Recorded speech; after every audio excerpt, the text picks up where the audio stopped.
En février 2020, les autorités burkinabè prenaient un décret consacrant la naissance du Centre national d'études stratégiques CNES. Objectif, doter le pays d'un instrument d'aide à la décision dans un contexte où l'anticipation sur les crises et leur prévention se posait comme impératif. Le Centre national d'études stratégiques est un outil d'aide à la décision. Et en tant que tel, notre mission est de soutenir la politique et la stratégie de sécurité nationale par le développement de capacités autonomes d'analyse et d'anticipation stratégique. Sur le plan organisationnel, au niveau du CNES, la direction générale est soutenue par plusieurs directions. Nous avons la direction de la recherche stratégique, nous avons la direction de la formation et les directions d'appui technique. La direction de la recherche stratégique, comme vous l'imaginez, a comme cœur de métier toute la dimension études. Et c'est justement sur le socle de ces études que nous formulons des recommandations à l'endroit des autorités dans le sens de la prise de décision.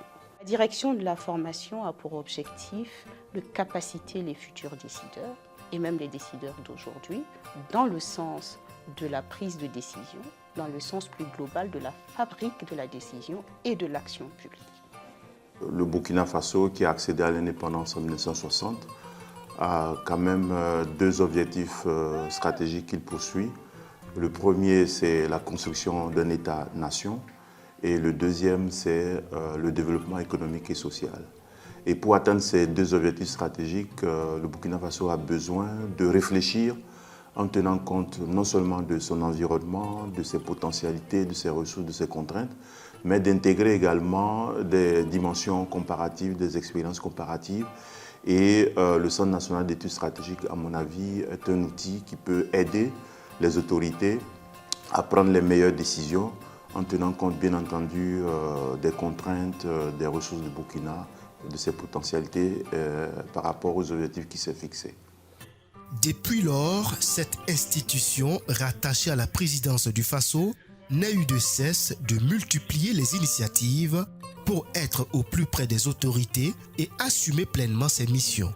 En plus des études et rapports produits sur divers domaines stratégiques de notre pays, le Centre national d'études stratégiques a lancé en 2023 le tout premier forum de la recherche stratégique. L'ambition en créant le forum de la recherche stratégique et en l'institutionnalisant, c'est de fédérer la réflexion au niveau national. Je ne vous apprends rien si je vous disais que le Burkina Faso foisonne de multiples potentialités, de multiples intelligences qu'il faut capitaliser à travers un certain leadership. La deuxième ambition en créant le forum de la recherche stratégique, c'est de renforcer le processus de routinisation de l'exercice même de prospective stratégique qui oriente la fabrique de la décision et l'action publique. Véritable espace de réflexion sur les grandes interrogations contextuelles et actuelles, le Forum de la recherche stratégique a questionné la posture des États d'Afrique et leur capacité d'anticipation sur les surprises et ruptures stratégiques constatées à travers le monde. En 2023, la première édition du forum s'est tenue sur la thématique rupture et anticipation stratégique, enjeux, défis et posture des États. Nous interrogions effectivement la posture des différents États africains face aux différentes ruptures qui ont cours sur le plan international, tant au niveau régional qu'international. Et à l'issue de ces 2 jours de débat, 2 recommandations majeures ont été formulées. La première recommandation a été celle de positionner le Burkina Faso dans le paysage de la recherche stratégique en tant que leader. La deuxième recommandation a voulu que l'on institutionnalise le Forum de la recherche stratégique. Et c'est d'ailleurs de ce fait qu'en 2024, nous avons pu tenir la deuxième édition du forum. Dans la dynamique des bouleversements géostratégiques dans laquelle le monde est plongé depuis plus de 20 ans, il était impératif pour le CNES, en tant que catalyseur de la réflexion, d'interroger encore en 2024 la posture des États d'Afrique à l'aune des reconfigurations géopolitiques. Dans le cadre de son développement, du développement de son programme Synergie et capitalisation de la recherche, le Centre national d'études stratégiques s'est réjoui d'inaugurer ce matin la deuxième édition du Forum de la recherche stratégique. Ce programme, faut-il le rappeler, est au cœur de sa mission. En ce sens, il ambitionne de fédérer et féconder la réflexion sur les thématiques les plus pointues de la recherche stratégique, celles liées aux missions régaliennes de l'État, aux équilibres régionaux, nationaux, à la sécurité humaine, à la sécurité régionale nationale des États, à la paix et à la sécurité internationale. Vous savez que notre pays est en train de changer ses alliances géopolitiques et en tant qu'outil d'aide à la décision, il était de bon ton pour le Centre national d'études stratégiques d'accompagner ces dynamiques-là en réfléchissant sur la politique étrangère que les États du Sahel en particulier pourraient développer pour maximiser, bien entendu, leur potentialité et atteindre aussi les objectifs qui se sont fixés. Et dans ce sens-là, nous pensions que réfléchir sur les implications de ces changements d'alliance géopolitique, les ressources, les atouts qu'on pourrait tirer de ces changements d'alliance pour poursuivre plus efficacement les objectifs stratégiques du Burkina, pour nous, c'était une bonne décision de réfléchir sur ces implications-là. Nous le savons tous, le monde à l'heure actuelle est difficile à appréhender au regard de son caractère complexe et de la vitesse de ses transformations. Face à un tel constat, la réflexion comme capacité à examiner une idée ou à approfondir l'analyse d'une situation bien donnée se pose un outil indispensable devant permettre à chaque entité d'explorer les voies et moyens de son édification selon sa culture, sa vision et ses capacités propres. Il appartient donc à nos États d'assurer une veille permanente permettant d'orienter leur politique étrangère avec comme boussole les intérêts nationaux guidés essentiellement par les besoins et le bien-être de leur population. En cela, je peux dire sans risque de me tromper que la tenue de ce forum est la preuve tangible que la veille est assurée et qu'elle mérite d'être soutenue et accompagnée. Sur ce, je déclare les travaux de la deuxième édition du Forum de la recherche stratégique du Centre national d'études stratégiques. Venus du Sénégal, du Mali, du Niger, du Cameroun, les intelligences africaines se sont donné rendez-vous au Burkina Faso pour passer à la loupe les relations internationales et la diplomatie à l'échelle pays et continent. La leçon inaugurale est venue du Cameroun. Puisque nous parlons de la politique étrangère des États africains, il faut se dire que la politique étrangère n'est pas simplement le fait des États. La politique étrangère est une politique publique internationale.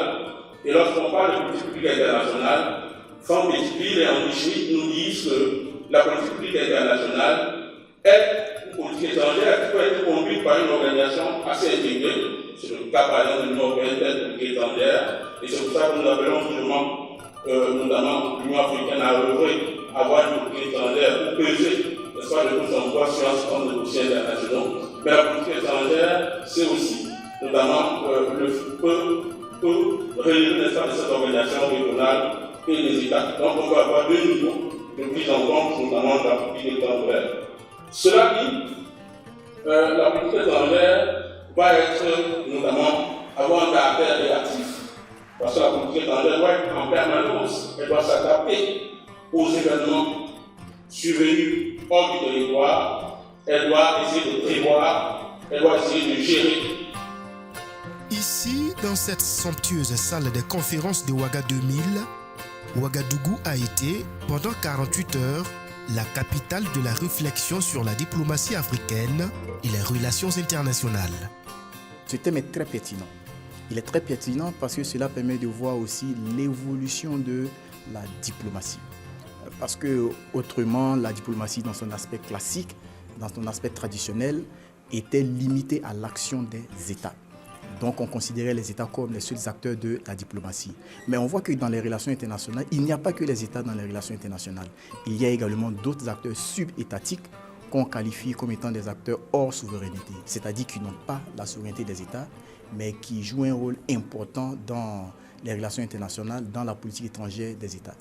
Ce forum est une belle opportunité et les initiateurs d'ailleurs même sont à féliciter et à remercier pour avoir créé cet espace qui permet à des chercheurs, à des experts, des praticiens de se retrouver pour échanger sur l'état de la coopération et de la politique extérieure en Afrique.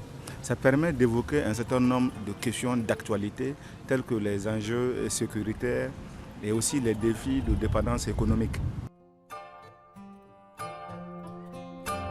Et tour à tour, plusieurs panélistes vont se succéder, paradiplomatie et nouvel agenda sécuritaire en Afrique. Enjeux, acteurs et pratiques de la coopération transfrontalière. Voici en outre un panel qui a retenu l'attention des participants. Parler de paradiplomatie permet de prendre en compte l'ensemble des acteurs qui s'invitent dans le champ des relations internationales à travers bien entendu les peuples par lesquels il y a les dynamiques par le bas. On peut aussi avoir les ONG qui interviennent aussi dans la diplomatie à travers le concept qu'on appelle la diplomatie de catalyse. Donc cela permet ici de cerner l'ensemble des relations internationales en alliant aussi bien les acteurs traditionnels qui sont les acteurs étatiques et les autres acteurs qui sont les acteurs non étatiques. Et je pense que dans la configuration actuelle des relations internationales, tous les acteurs ont un rôle important dans la détermination de la politique étrangère des différents États. Alors parce que lorsqu'on se retrouve sur la scène internationale, ce sont encore les acteurs de l'interne qui agissent sur l'international. Donc prendre en compte tous les acteurs permet ici d'avoir une vue large ici de la politique étrangère des différents États. Je suis parti d'un postulat simple. Nous sommes dans un contexte où l'intégration régionale patine. Il est clair que le régionalisme tel qu'on l'a connu ne fonctionne plus normalement. La création de l'Alliance du Sahel, aujourd'hui est la preuve même de ce que le régionalisme tel qu'il a fonctionné jusqu'à présent ne fonctionne plus.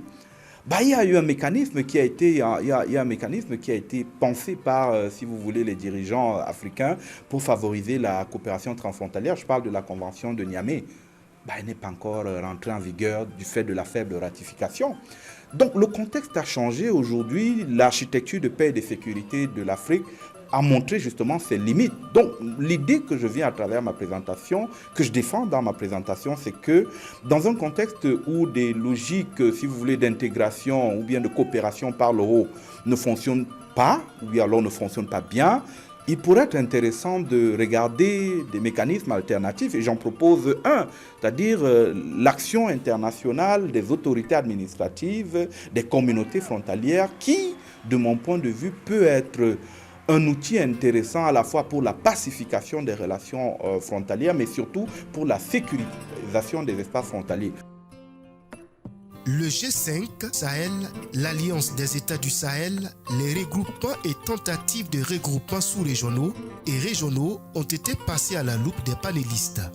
Quelles leçons tirées de l'expérience du G5 Sahel et comment asseoir une confédération solide dans le contexte de l'AES, tels ont été les axes majeurs des interventions.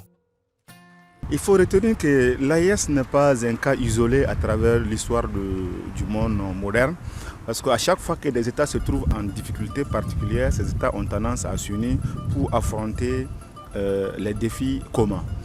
Et peut-être ce qui est un peu d'actualité et qui n'est même pas de côté de l'histoire de l'Afrique, c'est que depuis la période coloniale, les territoires de l'AOF ont voulu aller à l'indépendance ensemble. Mais face à un certain nombre de difficultés, ils ont dû chacun prendre son indépendance en espérant se reconstituer. Et 15 ans après, ils ont créé la CEDEAO pour être ensemble. Mais malheureusement, cette CEDEAO n'a pas permis de relever tous les défis, notamment les défis sécuritaires. On l'a vu à travers la crise au Mali, au Niger et au Burkina, où la CEDEAO n'a pas permis à ces États de se déployer ensemble dans une logique de sécurité collective pour faire face à la montée du terrorisme et à la sécurisation de ces territoires-là. Et peut-être c'est ce qui justifie en même temps la création de l'AIS. Et mon interrogation était de voir comment pérenniser justement cette alliance, étant conscient que les défis auxquels les États sont confrontés au Sahel sont des défis presque structurels. Et c'est pour cela qu'il faut s'organiser aussi de façon structurelle et voire même permanente. Et donc pour une pérennité de cette collaboration, cette alliance, c'est là que nous envisageons et nous conseillons peut-être de penser sérieusement à la création d'une fédération tout en s'inspirant des leçons tirées du passé, que ce soit le G5 Sahel, la lutte fédérale des années 40-50 et comprendre les difficultés rencontrées, les motifs de ces échecs-là pour penser à bâtir un nouveau espace cohérent, continu.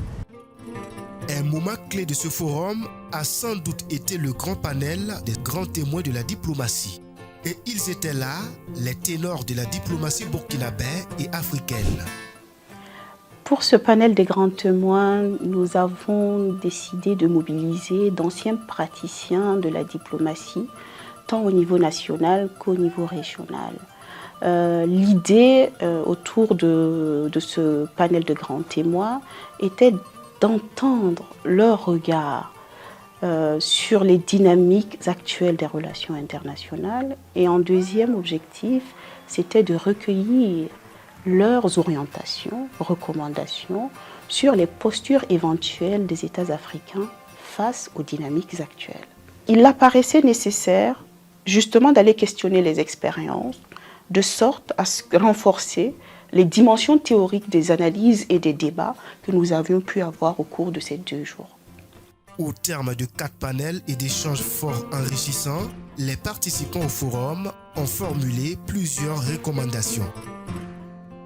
Les compétences que nous avons eu à mobiliser, aussi bien au plan national qu'au plan sous-régional, nous ont permis en tout cas de réfléchir et de déboucher sur un certain nombre de propositions qui pourraient intéresser les pouvoirs publics.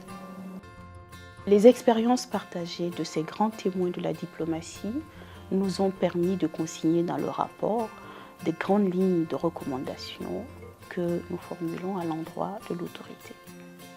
3 conclusions majeures ont été retenues, dont la première est de procéder à l'évaluation et à la capitalisation de notre action extérieure, qui pourrait se faire sous le format d'assises dites de la diplomatie, sous bien entendu l'impulsion du chef de l'État, qui pourrait, dans la pratique institutionnelle, donner mandat au chef de la diplomatie. La deuxième conclusion recommande que l'on puisse travailler à l'existence d'un document de référence sur la pratique diplomatique et toujours suivant les grandes orientations de l'autorité. La troisième recommandation insiste quant à elle sur la nécessité que l'on puisse formuler au niveau africain une politique commune qui servirait de base d'action extérieure à l'endroit de nos partenaires. Et tous sont unanimes, le Forum de la recherche stratégique est un espace qu'il faut maintenir et mieux travailler à son positionnement comme cadre de référence dans la sous-région et même en Afrique. Mon souhait est que ce forum puisse être un espace pratiquement permanent, que chaque année on puisse avoir ce genre d'espace, mais aussi que les travaux faits dans ce forum-là soient suffisamment répertoriés et disséminés pour permettre à un ensemble plus large de se nourrir un peu des réflexions ici développées. Mais aussi s'assurer que tous les acteurs stratégiques puissent prendre part à ces espaces-là. Cela rend les échanges plus riches et facilite effectivement l'implémentation des idées développées. Le centre, il faut travailler à faire vivre le centre. Il faut travailler à ce que le centre puisse être de plus en plus dynamique parce que ce centre permet de rapprocher aussi bien les acteurs de terrain, les décideurs et les chercheurs. Et au-delà du dynamisme du centre, je pense que ce sont les questions de sécurité qui gagnent avec un centre, le CNES qui existe. Cela va nous permettre ici, ou permettre aux différents acteurs du CNES de réfléchir sur les problématiques sécuritaires, de proposer des solutions, parce qu'après tout, le centre se positionne ici comme une aide à la décision. Donc la plupart des décisions qui seront prises peuvent s'appuyer sur les travaux du centre, peuvent s'appuyer sur les réflexions. Donc il faut vraiment capitaliser surtout les résultats des différents forums dans le sens ici de la réalisation de la sécurité et notamment de la sécurité humaine parce qu'après tout, on recherche le bien-être des populations. Le choix du thème de la deuxième édition du forum, la recherche stratégique, aurait été une belle opportunité de réflexion et de faire des propositions pour aider l'Afrique, notre continent, à s'affranchir des tutelles encombrantes et poussives, des alliances et des paradigmes stériles et improductifs. À cet égard, je me réjouis de constater que nos échanges nous ont permis de nous accorder de manière unanime sur la manière, les modes et les méthodes par lesquelles les pays africains devraient repenser leur politique publique pour redéfinir leur position sur la scène internationale de manière à en tirer le meilleur profit. Je m'engage à faire partager les conclusions de ce forum à qui de droit. C'est un outil qui est tout à fait pertinent compte tenu des besoins exprimés au niveau du Burkina Faso. Mais c'est aussi un impératif parce que, comme on le dit souvent, gouverner c'est prévoir. Et c'est important d'avoir des outils comme le CNES pour réfléchir sur des dynamiques à moyen et à long terme pour permettre aux décideurs d'anticiper. Parce que quand on regarde la situation de notre pays, il y a des contraintes objectives qui sont à l'œuvre, mais il y a aussi des atouts et la capacité des décideurs de prendre en compte cette configuration-là peuvent leur permettre de prendre de bonnes décisions à temps, de manière à ce que le Burkina Faso puisse poursuivre sa trajectoire vers le développement et vers un État-nation solide, souverain. Oh, une belle initiative. Ça, je l'ai dit dès le premier jour. C'est une belle initiative. La volonté politique ici, vous savez, nos États, généralement, dans nos États, on ne se dote pas d'appareils de connaissance. Vous avez aujourd'hui un instrument, un outil d'aide à la décision qui est logé à la présidence du FASO et qui justement a vocation à mener le travail réflexif qui doit justement guider à la fois l'action nationale, l'action les politiques publiques nationales et internationales. Donc moi je pense que c'est une très belle initiative qui gagnerait, moi je souhaite longue vie au centre et je pense que le fait par exemple, vous savez, les gens auraient pu s'enfermer dans un nationalisme étroit et causer et favoriser cet entre-soi entre Burkinabés, on se retrouve pour réfléchir. Je trouve que c'est une très belle initiative que de faire venir des gens du Cameroun, du Mali, bref, de partout. Donc je loue à la fois l'ouverture d'esprit du centre et également voilà, l'institutionnalisation de ces rencontres. Après la première édition, on s'est dit, voilà, comme ailleurs, on allait attendre encore 2-3 ans pour la deuxième édition. Voilà, la deuxième est là, vivement la troisième.